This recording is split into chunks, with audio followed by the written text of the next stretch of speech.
Hi, friends. I'm Teri and I'm introducing some new content to my channel over at Talking with Teri TV that I hope you will enjoy. I'll be sharing some of my thoughts on various videos, having taken my 27 years of counseling experience and combined it with energy psychology and bringing in a business perspective. In today's video, I just want to warn everyone that topics are a little sensitive, and my words are a little spicy and may be difficult to watch. We're going to take a look at this YouTube vlogger Ruby Franke, who became very well known and popular for her vlogging, and now she's sitting in a prison. I want you to take a listen. Eve has been amazingly well behaved for being in town. But you yelled at me. Shh. The fact that I yell at my kids is a secret. We don't want our viewers to know. That never happens. In my house, I never yell. A Utah YouTube. Okay, first of all, did anyone else just pick up on just cringe-worthiness there? When I first started watching her and some of the videos that she was putting out there, I will tell you, like, I don't know about you, but just from an energetic perspective, I was just like, oh, if you're feeling that way too, you might want to drop below and share your comments too. YouTuber who claimed to offer help to parents in raising children defended her treatment of her own children. Now she's charged with child abuse as her oldest daughter asked the public for help in gathering evidence, and neighbors say they've been concerned for a long time.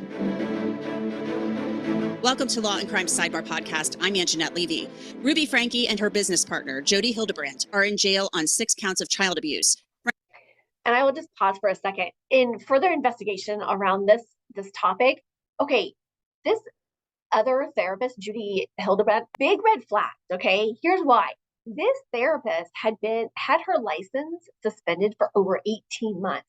And so that means that in order for that to happen, she would have had to commit some pretty significant legal and ethical violation in order for that to happen. With Dora, they don't mess around, and it takes a long time and a lot of information for them to take action. So that's a huge red flag for the business owners out there. Like, don't get involved with someone that has already some red flags against their name, because when you see this story unfold, you're supposed to see other red flags that will blow your mind when it comes to the business perspective of this. Franke ran a YouTube channel, 8 Passengers, where she documented her family's life. That page shut down, and with her business partner, Jodi Hildebrandt, she was running a new channel called Connections. Franke's oldest daughter, Sherry Franke, is in college and estranged from her mother. She posted on Instagram about being relieved by her mom's arrest, stating finally, and asking people to help collect evidence about Connections. Joining me to discuss the allegations in this story is somebody who has investigated a lot of crimes. He's also a lawyer. Retired FBI agent Bobby Chacon. Then when I saw the reporting of this case, and thank God that some of the neighbors kept at it. They apparently called the authorities a number of times. They did welfare checks. They just kind of checked the boxes. I think they left paperwork on the door because no one answered, and then they left. As a therapist for many, many years, oftentimes we get to see it when there's a death in the family or significant abuse has occurred. And so I'm just kudos to all the people that continue to reach out and speak out about this. Which could happen. And so, I lived in Utah for a while, and those are very close-knit communities. This case, it seemed to start out pretty innocent. She created a business, accidental businesses, if you will. She started taking video of her walking her daughter to school, and then it started to lead into more and more videos. It gained popularity. And part of that is just because she was so consistent, right? We'll talk about some business tips at the end of this. But from this perspective, it started out pretty innocent. She started gaining her following. She started building a business. So what happened is, and some people were asking me about this video earlier today, they were talking about, what are your thoughts about, like, how did it get to this point? And honestly, I do think that there was good intentions to start this. And as it grew, I think also she started growing into and experiencing more and more success. There was a lot more fame. There was a lot more fortune that was coming towards her. She mentions in one of the videos, I think, that she was making millions of dollars on this content that she was putting out for YouTube. And so I think as she grew and the business grew, I think what happened was, she started getting reinforced. And not to say that her ideas and her philosophy was on point, but I think they started to become more and more extreme. And I'm wondering, okay, she was actually getting reinforced. So she's putting this content out there. She's showing, I think, some inappropriate parenting style. One of the videos, she was saying her 6-year-old daughter forgot to take her lunch. She's 6 years old. And when the teacher called to ask her to bring her lunch, she's like, well, she knew the responsibility, that she knows that she's supposed to take her lunch, and that was her fault. So no, I'm not bringing her lunch. And I'm like, she's 6, from a developmental standpoint, holy moly, right? Like, the children are going to make mistakes. My 13-year-old daughter still makes these mistakes, right? And so her ideas started becoming more and more extreme when it comes to the parenting. But in other sense, she was getting reinforced from her following. And these ideas got to be more and more extreme before her following really started going, whoa, okay, now we've kind of tipped the edge here, where now it's starting to be like, okay, I mean, this went on for years, where she's getting reinforced, she's getting paid for these views, and all of a sudden now it goes to the point where there's no return. And it's really, really sad what happens in this case. It's like this has gone on for a long time. It's not as if, everything's hunky-dory and you just one day wake up and start abusing your children. No, this is a systematic thing. And the really bizarre point about this case is she apparently was part of some parenting group that had an Instagram page and was kind of active on social media and YouTube. Which is even more disturbing, okay? Here she is promoting, healthy connections and parenting style, and all the time she's at home abusing her children. It just blows my mind.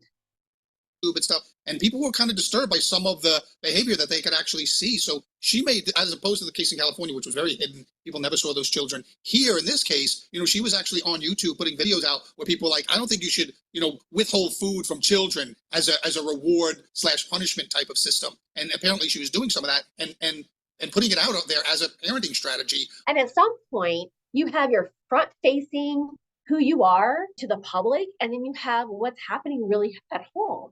And it's sad that at some point, these two aspects started to take a huge, there started to be a huge gap in those two realities, which tells me that she is no longer in alignment with her mission and vision and values anymore.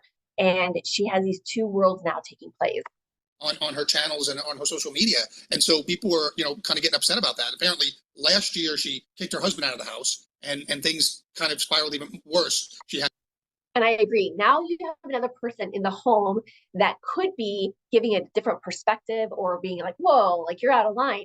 Now that person has been removed. And I'm not saying, I don't know if what his involvement was, but now she is now her sole mission, which obviously when you have a single home, that does increase stress, and they had 6 children. And so, it does increase stress at the home. And so now we're just almost adding fuel to the fire to what happens next.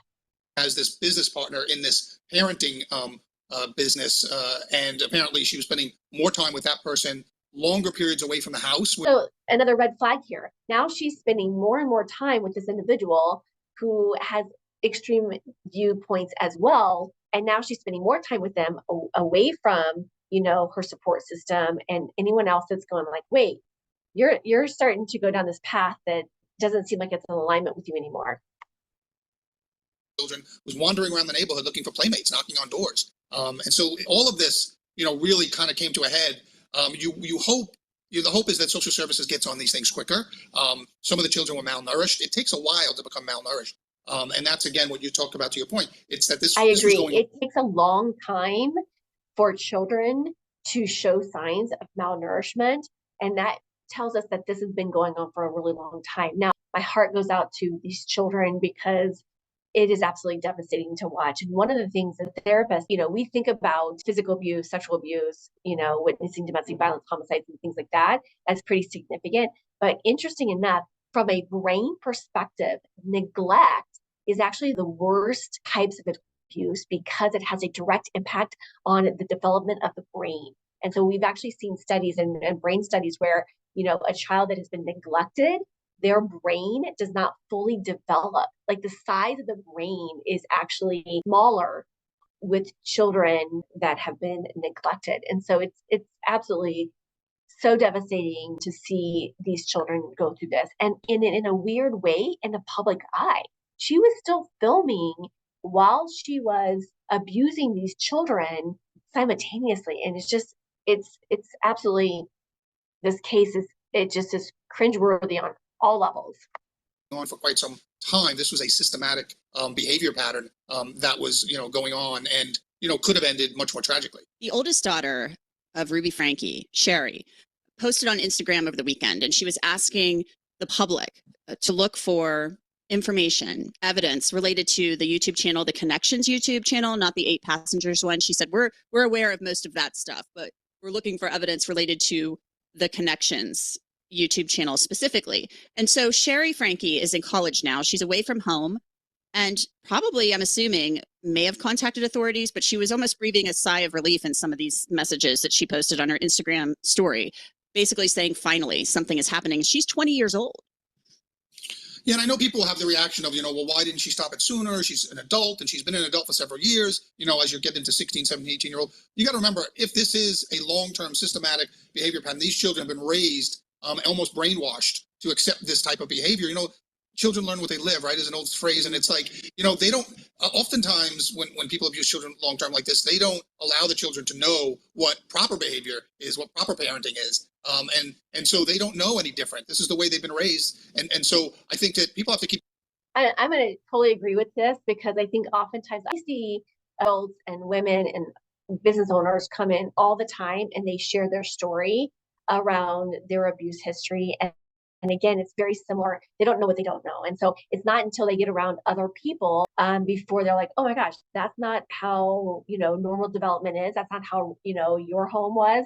And so until they have that awareness where it creates that cognitive dissonance for them, they're like, okay, here's a different reality, right? The other thing that's really important to point out here is that when children are being abused, oftentimes there are some level of threats that's involved. And so depending on the level of threat, so that, if you tell anyone, I'm going to, make this worse, right? If you tell anyone, I'm going to do this to your sister. If you tell anyone, I'm going to, take, a week without food or whatever that is. And those threats, whether they're based in reality or not, at that moment, when you're in trauma mode and your brain is going into survival mode, it makes a huge difference. So who knows what the real story was? And we may never know what that was in this case, but it makes it difficult to speak out when you're being threatened in other ways. And because they've experienced the abuse, possibly going to be true, right? And so a lot of times children will not speak out for fear. In some cases, the kids won't report because of those threats. This person is a victim, right? This 20-year-old college student is a victim. And I think we should give them all of the leeway and all of the help that they need to kind of recover from this. And thank God that she did that and now is helping some of the younger siblings. And you can honestly, when you start to see some of these videos from where she started to where she ended up before the channel was taken down, you can actually see Ruby Franke's decline in her own mental status. Again, you saw that first video she started with. Like, I'm just telling you, like, there is some pretty extreme abuse, and her awareness was gone. Her ability to understand where she was coming from kind of went out the window. You said something really interesting there, that, people do what they learn and what they're taught. I would assume, if these allegations are true, that Ruby Franke may have witnessed this behavior in her own childhood, possibly had the same treatment, even though you grow up and maybe you get out of the house and you realize, oh, that wasn't right. Maybe she knew no other way, and maybe she was duct taped to the wall, and maybe she had food withheld from her. But at some point, you're eating food and you're healthy. So, I mean, there's a weird kind of dynamic going on there. I was just at an event this weekend that we were hosting, and I actually asked the audience, I said, how many of you have become a cycle breaker? And I would say half the audience raised their hand, because the abuse that they experienced had been generational. And so it was something that was passed down. And so until we become aware of our own actions and we make that a conscious choice to choose differently, oftentimes those behaviors do get passed down from generation to generation.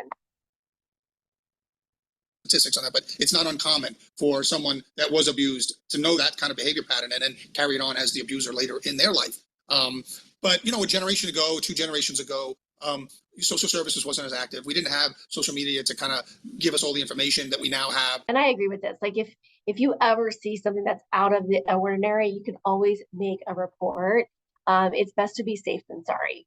And just so grateful that, you know, this nightmare for these children had ended this way. So my heart goes out to these children, and I know that they have a long road ahead of them. You know, I used to see children now since an adult over the years as a therapist, and that trauma that happens is not a quick fix. It's a lifelong journey, and every developmental stage that we go through, reprocessing that as the brain develops and expands over time, these children are going to be forever impacted by the choices that this woman made for their children. Definitely. If you see something that you think is not right, speak up, especially when it comes to children.